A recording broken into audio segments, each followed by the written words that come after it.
Hey guys, Eric from Eric and Jen's Excellent Egg Ventures here, and I want to talk to you about a mod that we're going to do on our 2017 Casita Spirit Deluxe. Let me flip you around here and I'll show you what I'm doing. So we have our basic bed set up. This is my bed. One over there is Jenny's. That's actually going to be a mod here coming up shortly, but that'll probably be a different video. But basically with this one, we want to remove the two seats, and I'm going to build a frame, one big frame across here, and make our own box. So this will be enclosed as well, and it'll have underneath the mattress will have a door, so the whole thing will flip open, and that'll all be storage under there. Now the reason why we're doing this is because we don't really ever make this table anymore. You can see down there is where the table goes. We don't ever make this a table anymore. This is always staying a bed. And also, same thing with that one. It's always a bed. So that will actually, eventually we're going to cut this one in half this way. And then there'll be two bench seats here and then the mattress along the back. And then we'll be able to just put the table in real easy there. But like I said, that's going to be another one after I finish this one. Because we're going to do Route 66 next year. So we want to be comfortable. So first thing to do is remove all this, and then actually while I have this one out, down in here is the access to all the water lines and everything. We don't have an outside shower on this camper, which we've wanted one for a long time. So along this wall down there, I'm gonna actually have to cut a hole in the side of my camper, which is always scary. But I'm gonna add a water line or outside shower while I have access to those water lines while I have all this out. So first thing I got to do is get all this out. Oh, I should mention also, I'm going to cut this divider because when I sleep in this bed, my feet hit that. So I want to be able to cut it down a little bit lower. You can see we have made our template. And then that way my feet can dangle out the end. There's a lot of discussion on groups whether or not this is for support in the camper. I called Casita. They said it was, but I'm not so sure that it actually is.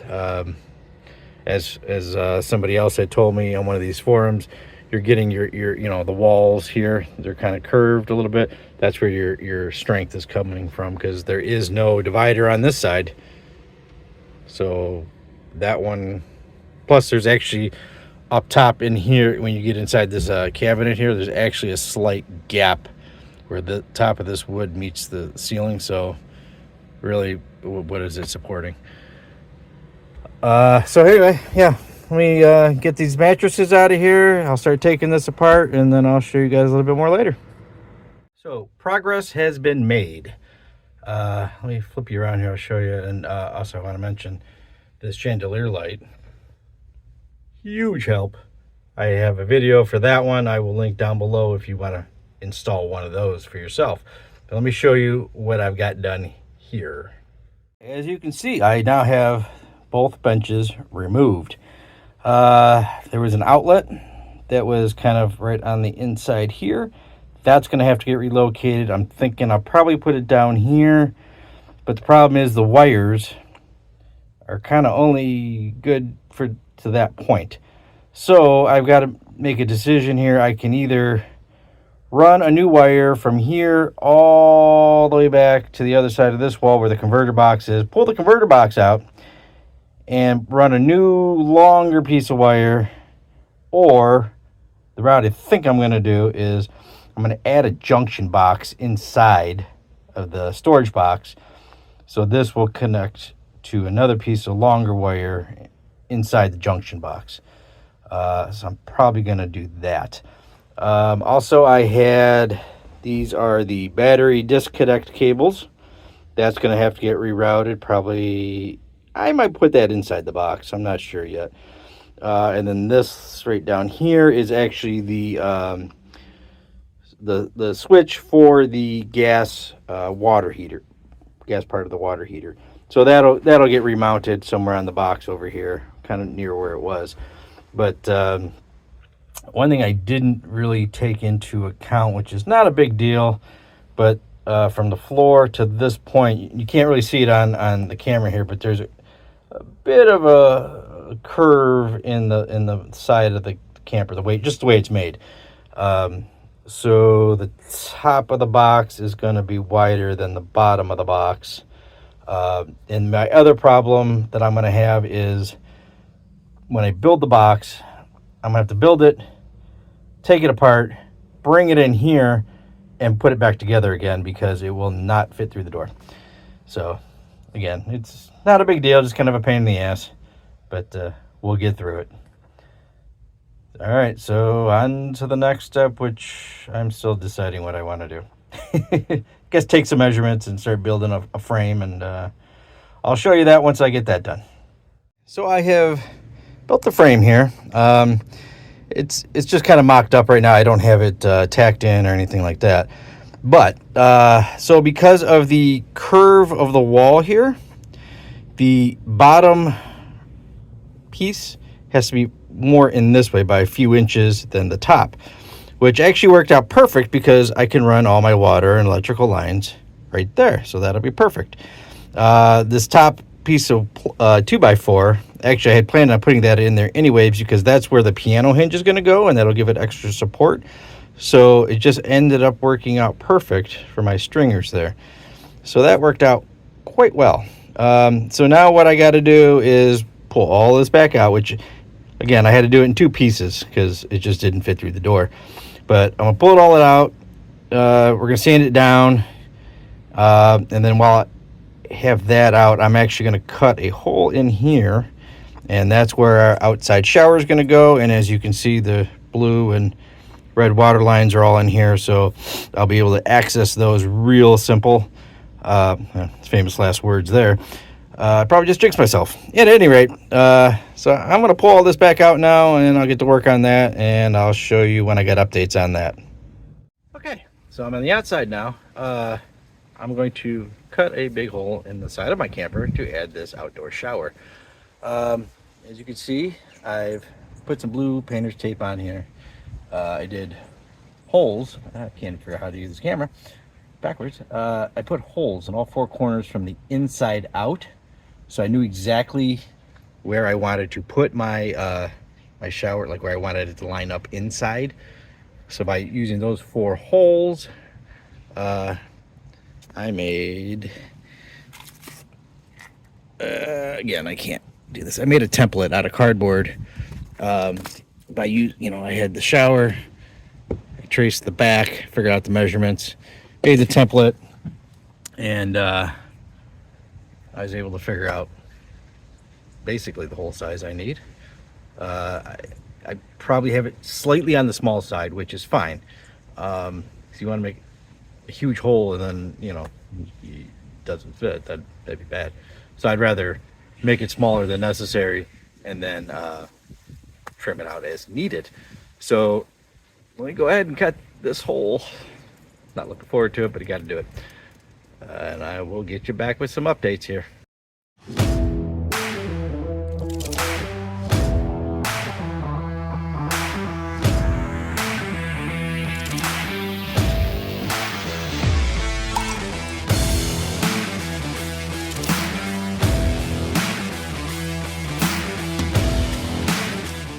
As you can see, the boss is here to inspect my work. I got that hole cut. I got the shower in. I did have to do some trimming, as I figured I would. But like I said, it's better to take off not enough than too much. So I just kind of trimmed it out a little bit and we're okay. As I got about halfway through, I realized, yeah, I probably should have safety glasses and a mask because this is fiberglass. So if you're going to do something like this, make sure you wear the proper PPE and don't be an idiot like me. Let's go on the inside and take a peek. Well, you can probably hear Jenny in the back there standing inside.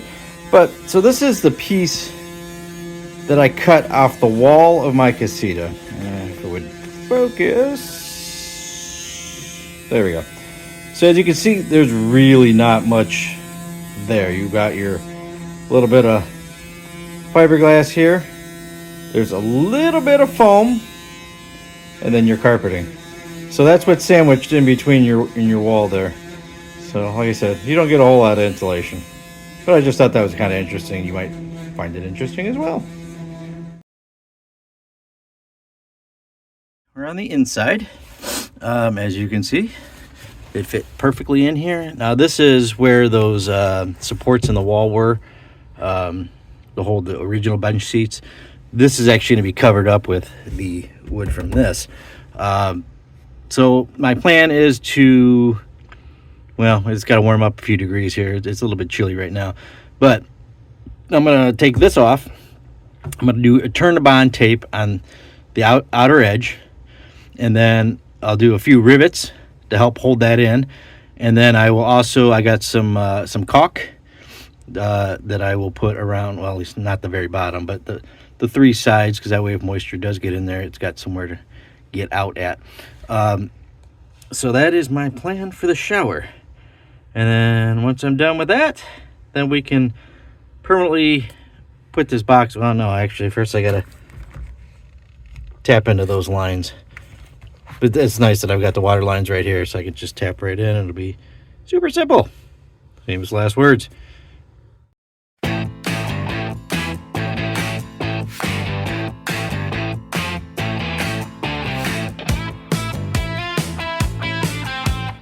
I have my outdoor shower completely mounted. I did do a little turn-to-bond tape around the outside edge under the lip, just to seal it up a little bit more. I'm going to caulk it here the next few days because it'll actually be up in the 60s, so it'll be a little warmer for that caulk, which would be nice. I got my supply lines. These are shark bite ones. I know some people don't like shark bite, but I've been using them for years at home, at work. I've never had an issue with them. They make it so easy. So I cut in 2 T's into the main lines that were going to the bathroom, and I added a small little piece of plastic line, put these valves on there so I can shut off this outdoor shower if I want to. And again, it's just a push to connect on there, so super simple, and it goes right up, and you screw it right onto the back of the faucet fitting. So I'm going to test it here just to make sure it's okay. And yeah, so now that we have that done, we can actually move on to installing the bench. I have built the frame. It's been sanded. So now I got to bring it in a couple of pieces, and we'll put it in place. Once I get that in place, then I can figure out what size I need to cut the plywood to. As you can see, we've made our line that we're going to cut out of this section here for my feet to dangle. We took a piece of cardboard, or I shouldn't say we, my wife, Jenny, made a template out of that. That's French for template. And we just traced that. And now I'm going to try to follow that line and cut that with my jigsaw there, but I was never very good at cutting straight lines in school, so this ought to be interesting. Stay tuned.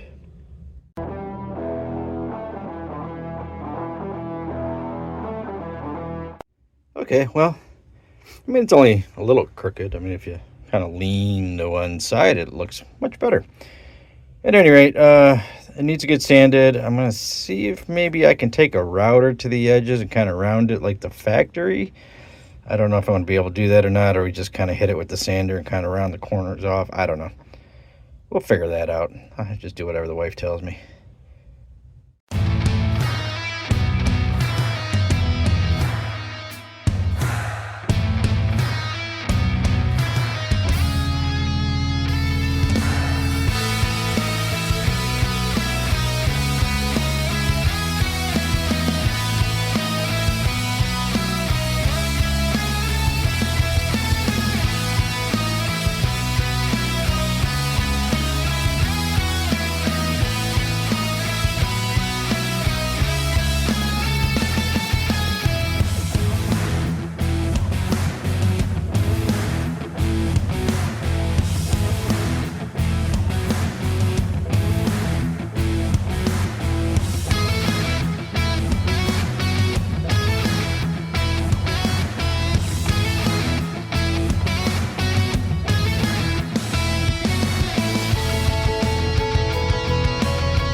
you can see, I have put the base on and the bench seat. Ow, pretty heavy. So that comes up. I have to tidy up in here, put some zip ties, stuff like that. But I did relocate the outlet to this end from that end, which I did have to put a little junction box in there. Not a big deal. And I put my hot water propane switch there. And then actually, so Jenny wanted a door at this end.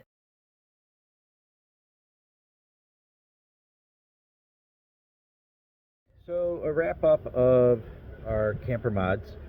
It has been a few weeks. It has gotten cold and it has snowed. But we wanted to, test the camper out the way we did it and see how it worked. So let me just real quick run you through, show you everything I did, what I think of it. So the outdoor shower is now installed. So not that I'm going to be using that anytime soon, and now I have 2 more keys that I have to keep track of. Let's run inside where it's a little bit warmer and I'll show you in there. We are inside. That is the new bench we made. Added that door. I moved the outlet from underneath the seat to over here, and I moved the water heater switch there. It worked out great. The cutout for my feet worked fantastic. I wish I would have done that a long time ago. And as I said, we wanted to do, and we ended up doing, was cutting that bed in half. So there's cushions there. We do still have the other cushion here for when my daughter comes, which is very rare anymore. But so I took a piece of plywood. I did not cut the original table. That's still there. So I cut a piece of plywood that's underneath there for that part of the bed. This is the table from this area because it was nice and small. I moved where the leg there connects underneath, so it pushed this table back a little bit, so it had a little bit of room here that I can get in and out. This is the original bottom cushion. It goes all the way to the wall. And then this is one of the cushions also from the side dinette. So now we have a little place to sit. This easily stores. We can throw it underneath the bed or behind this cushion on the wall over here. Then I put the leg in the closet. All in all, I'll tell you what, cutting that bed in half makes so much more space in here. Now it's just a matter of getting everything organized, figuring out, because we can fit a laundry basket underneath there with some stuff, clothes, whatever. We need to reorganize the front closet for clothes and whatnots, and then underneath this area, our pans and whatnot. And I do want to eventually put a larger lithium battery under here, get it out from underneath the bed there, and maybe actually put a diesel heater in that old battery compartment. But those will be some future episodes. Keep an eye out for those. But yeah, other than that, like I said, we've been out a few times now with it. Worked great. Absolutely love it. Wish I would have done this a long time ago. But yeah, all right. So keep it safe in your travels. Keep between the mustard and the mayo, and we'll talk to you guys next time.